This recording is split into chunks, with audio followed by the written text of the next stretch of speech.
Cuman di sini saya sudah membuat looping untuk for di C++. Ini saya buat sintaks sederhana tentang mencetak angka 1 hingga 5 pada looping for. Yang pertama di sini saya membuat include string terlebih dahulu using namespace std. Lalu langsung ke program utamanya saja, in main for in i sama dengan 1. I ini adalah variabel, menetapkan i sama dengan 1. Lalu ada i kurang dari sama dengan 5. Ini kondisinya yaitu i kurang dari sama dengan 5. Jadi i ini dari 1 sampai 5. Tidak boleh lebih dari 5. Terus ada i plus plus. Ini i akan ditambahkan 1 setelah iterasi selesai. Misal i angka ke 1 akan ditambahkan lagi 1 oleh i plus plus ini. Lalu angka 2 tambah 1 jadi angka 3. Kita running saja ya biar jelas.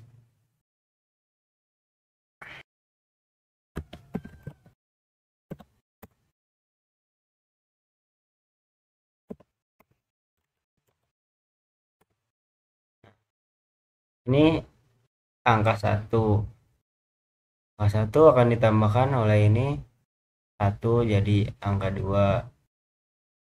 Lalu ditambah lagi jadi angka 3, angka 4, angka 5. Nah, setelah angka 5 sini program otomatis akan berhenti karena sini kita menetapkan i sama dengan i kurang dari sama dengan 5. Coba kita nanti jadi 7.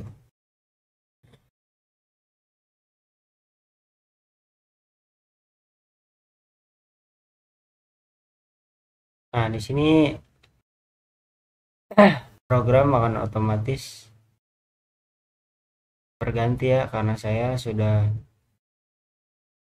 menambahkan di sini jadi 7. Angka 1, angka 2 sampai 7 di sini.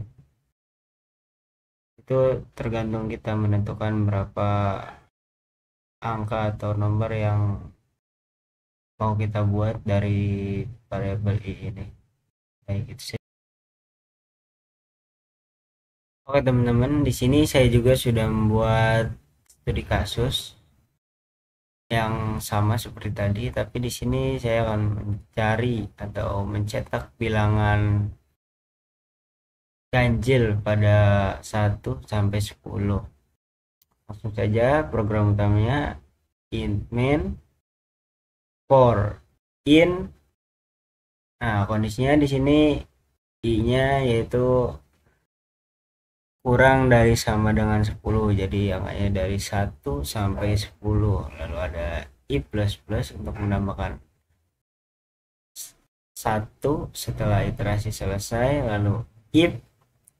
Nah, di sini untuk ngecek apakah untuk mencari bilangan ganjilnya. Ini juga ada persen. Persen ini disebutnya operator modulus untuk mencari sisa hasil bagi. I 2 sama dengan 0. Ya, sama dengan 0. Kita running aja ya biar cepat.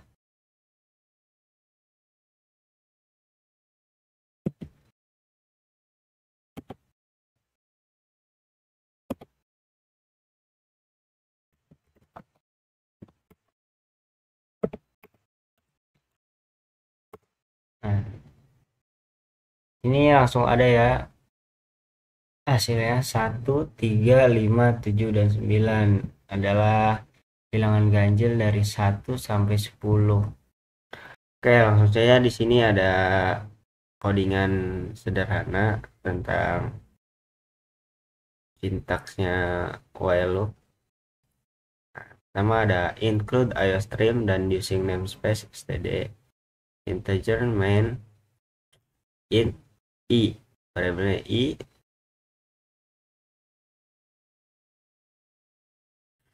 Nah, di sini ada looping selama i kurang dari sama dengan 5. Sama seperti yang tadi, cuma bedanya di sini ada while. While ya. Kondisinya i sama dengan i ini kurang dari sama dengan 5. Ini akan melakukan iterasi ke 1, 2, 3 sampai 5. Jika kondisinya tetap nilai true, maka program akan terus berjalan. Kita running saja, coba.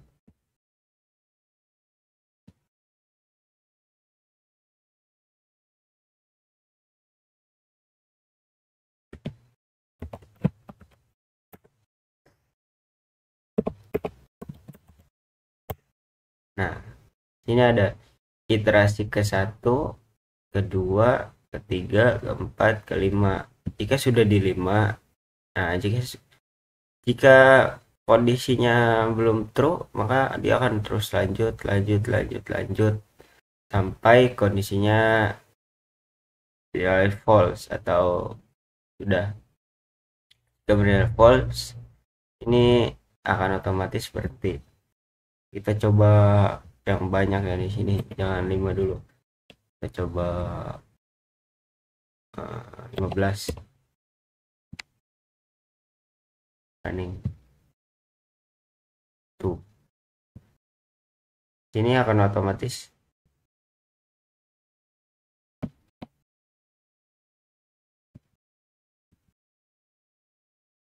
iterasi ke 1, kedua, 3 sampai 15. Jika kondisinya sudah terpenuhi sini sampai 15, maka program akan berhenti. Oke teman-teman, di sini saya akan lanjut ke studi kasus, yaitu menjumlahkan deret bilangan menggunakan while loop. Di sini saya sudah membuat programnya ya. Nah, di sini saya akan menjelaskan pelan-pelan apa saja sih yang ada di dalam program while loop ini. Nah, yang pertama include IOStream ini saya sudah tidak usah menjelaskannya lagi ya, karena sudah dijelaskan pada video yang pertama.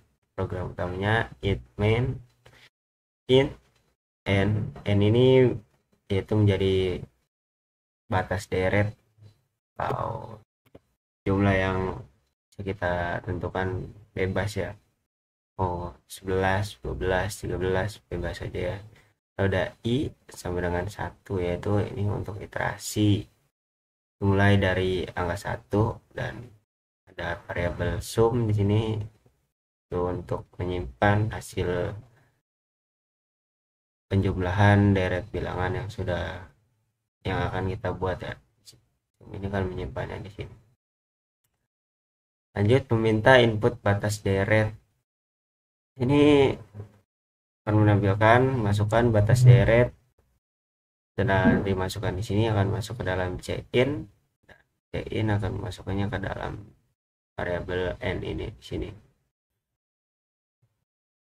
Lanjut, kita membuat menjumlahkan deret bilangan dengan while loop. Nah, di sini teman-teman kita memasukkan atau menggunakan while loopnya di sini.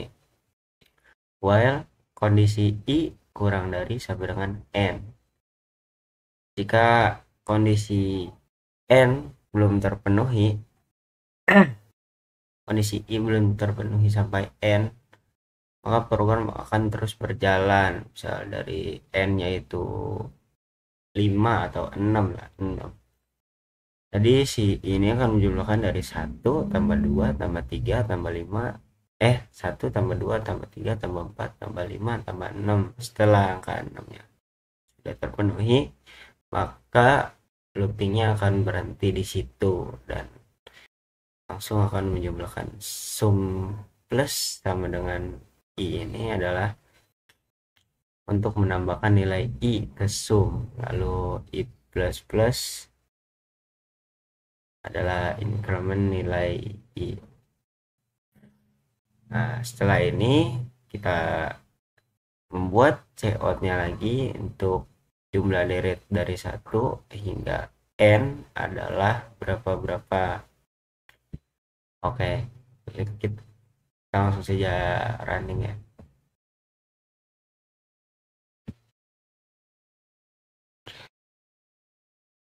Masukkan batas deret. Nah, seperti yang saya bilang tadi, kita bebas mau berapa angkanya, kita coba 6 aja ya, biar gampang. Jumlah deret dari 1 hingga 6 adalah 21. Mari kita coba hitung sama-sama ya. 1 tambah 2, 3, 3 tambah 3, 6, 6 tambah 4, 10, 10 tambah 5, 11, dan 15 tambah 6 hasilnya 21. Jadi benar ya, jumlah deret dari 1 hingga 6 adalah 21. Teman-teman. Oke, teman-teman, di sini saya akan studi kasus untuk menghitung faktorial menggunakan dua loop, lanjutan dari yang tadi ya. Tadi kan sintaks sederhananya. Ini ada studi kasusnya. Langsung saja ke program utamanya. In n ini menjadi batas deretnya atau angka yang akan diinput oleh user. Faktorial sama dengan 1. Ini ada variabelnya, ada i sama dengan 1. Di sini ada iterasinya mulai dari angka 1, sehingga jika program nilai salah kan tetap dikali dengan 1 ya. Nah, program meminta user untuk masukkan bilangan untuk dihitung faktorialnya. Ini ya, berapanya akan dimasukkan oleh user, lalu masuk ke dalam cin, dan dari cin akan masuk ke dalam variabel n ini. Lanjut ya, validasi untuk bilangan non negatif. Nah, ini jika n, nilai n ini kurang dari 0 kan otomatis bilangannya negatif ya, maka akan langsung menampilkan faktorial tidak terdefinisi untuk bilangan negatif. Jadi returnnya 1. Menghitung faktorial menggunakan dua loop. Di sini kita menggunakan dua loopnya, yaitu do faktorial kali sama dengan i, atau mengalihkan nilai faktorial dengan i, lalu i plus plusnya yaitu increment nilai i, while kondisinya i kurang dari sama dengan n. Jadi si n itu bebas, user yang menentukan berapanya akan dihitung faktorialnya. Misal 5, faktorial dari 5 itu berapa? 5 kurang 5 kali 4 kali 3 kali 2 kali 1 itu hasilnya berapa? Ini akan dihitung programnya. Baik, lalu setelah loopingnya berjalan, si program langsung menampilkan faktorial dari n adalah faktorial tuh yang ini di sini. Ini rumusnya yang akan yang sudah kita buat tadi ya. Baik, kita langsung saja running.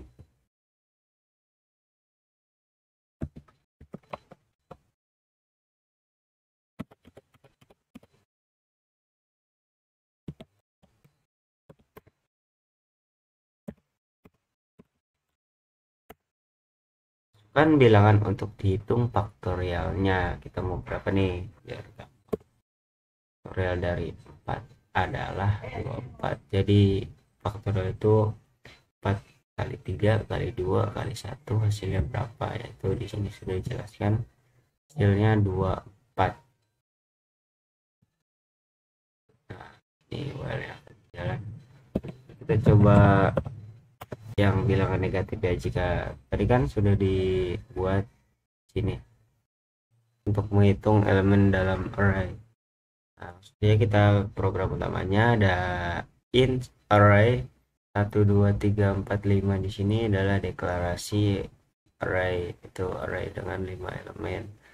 Lalu ada int total, di sini digunakan untuk menyimpan penjumlahan elemen yang akan dilakukan di bawah ini, yaitu iterasi melalui elemen array menggunakan for loop. For int i sama dengan 0, indeks awalnya di sini i sama dengan 0, i kurang dari 5. Ini memastikan looping berjalan dengan lancar, itu dengan batasnya adalah 5. Tuh if plus tuh hasilnya. Kita akan masuk ke dalam studi kasus yang baru, yaitu mencari nilai maksimum dalam array. Ini yang pertama ada deklarasi arraynya, int array sama dengan 10 25 5 17 30. Lalu ada inisialisasi variabelnya, int max sama dengan array 0. Ini nilai pertamanya, yaitu sudah maksimum, nilai awalnya sudah maksimum. Lalu iterasi melalui elemen array untuk menemukan nilai maksimum, for int i. Nah, indeks awalnya 1 dan sampai 5. Iterasinya incrementnya i plus plus. Di sini ada if array lebih dari max. Nah, sini si program mengecek lagi apakah nilai maksimum yang ini sudah lebih besar dari nilai maksimum awal. Lalu bila nilai di sini sudah benar, maka di sini akan menampilkan max array. Nah, sini akan mengupdate nilai maksimum. Jika yang di sini, jika program ini sudah benar, akan di sini akan otomatis mengupdate nilai maksimumnya. Lalu setelah loopingnya selesai, nilai maksimum dalam array itu max di sini akan ditampilkan. Itu saja. Nilai maksimum dalam array sini, nilai yang paling besar di sini adalah 30. Benar ya, dari 10 25 5 17 30. Nilai yang paling besar yaitu 30. Oke teman-teman, bisa dipahami. Bila ada kekurangan dalam penjelasan saya, bisa komen di bawah ya. Terima kasih.